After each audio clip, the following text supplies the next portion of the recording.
Today we come to the end of the book of Nehemiah, and in essence we come to the end of our Old Testament reading, minus a few Psalms that we still have to read, but for the most part we're done with the Old Testament today. And all this time that we've spent in all these weeks reading the Old Testament shows you just how important the Old Testament is and how vast that it is. Well, Nehemiah led the effort to rebuild the walls, and then he led the effort to rebuild the spiritual lives of the people.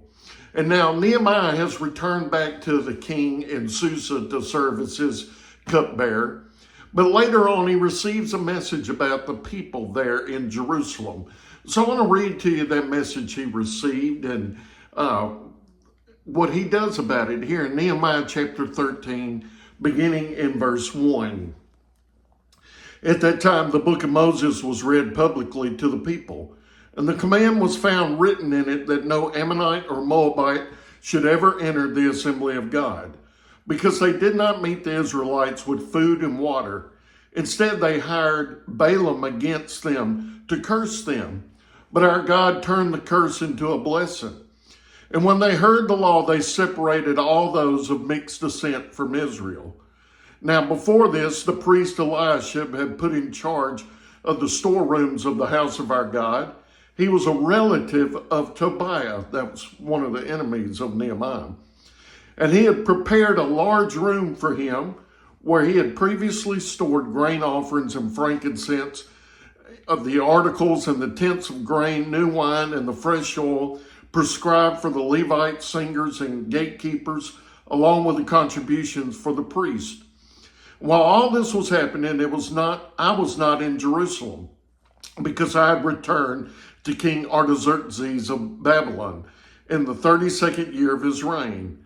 It was only later that I asked the king for a leave of absence so I could return to Jerusalem.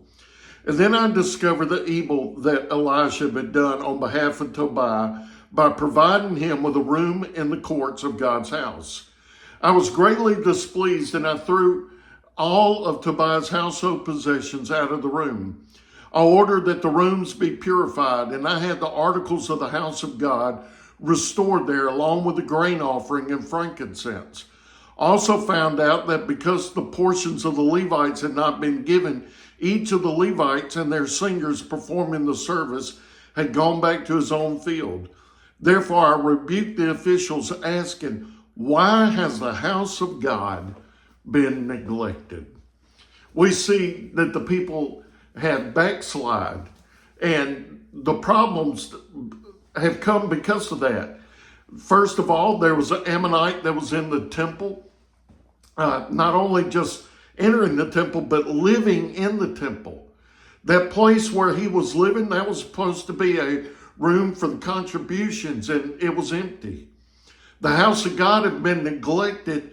There was no contributions coming in, and so the people working there at the house of God, they had to return to their own fields and work them so that they could have something to eat. And it was God's plan for the Levites to be fed by the contributions of the people, but they had to leave because the people had neglected the house of the Lord.